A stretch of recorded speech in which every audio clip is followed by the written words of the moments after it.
অন্যভাবে হার্ট করা কখনোই স্পষ্টবাদিতা না, বেয়াদবি কখনোই স্পষ্টবাদিতা না।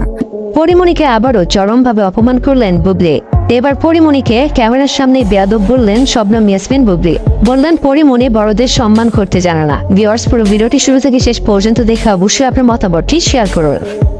চাই যে আসলে এটা তো স্পষ্টবাদী আমি, এই জন্য তাহলে তো বড়দেরকে সবাই অসম্মান করবে, বড়দেরকে যে কেউ কোনো কিছু বলে ফেলবে, ছোটদেরকে বাজেভাবে একটা কথা বলে ফেলবে, বলবে যে এই আমি স্পষ্টবাদী সেজন্য আমি বললাম।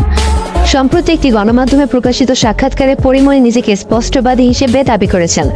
আর পরিমণির এই বক্তব্যের পর পাল্টা একটি বক্তব্য দিয়ে পরিমণিকে নিয়ে বুবলি বলেন, কেউ যদি আমার আবেগের জায়গাকে অন্যভাবে দেখেন সেটা আমার জন্য খুবই কষ্টের। কেউ যদি নিজেকে স্পষ্টবাদী বলতে চায় তাহলে বড়দেরও অসম্মান করা হবে। সে কখনো স্পষ্টবাদী নয়, সে বড়দেরকে সম্মান করতে জানে না। পরিমণি হুটহাট করে কথা বলে ফেলে।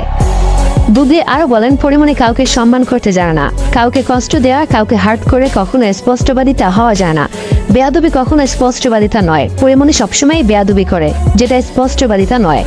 সাক্ষাৎকারে বুবলি আরো বলেছেন, মনে হচ্ছে এখনকার সময় একটা ট্রেন্ড চলছে, কাউকে কষ্ট দিয়ে কথা বলা, কারোর সঙ্গে অসভ্যতা করা, হার্ট করা।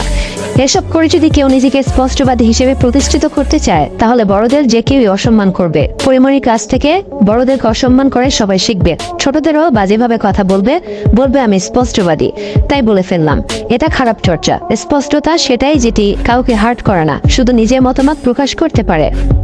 ভিউয়ার্স, বুবলি যে পরিমণিকে বেয়াদব বললেন এটা নিয়ে আপনাদের কি মতামত? আপনি কি ভাবছেন জানিয়ে অবশ্যই কমেন্ট করে দিন।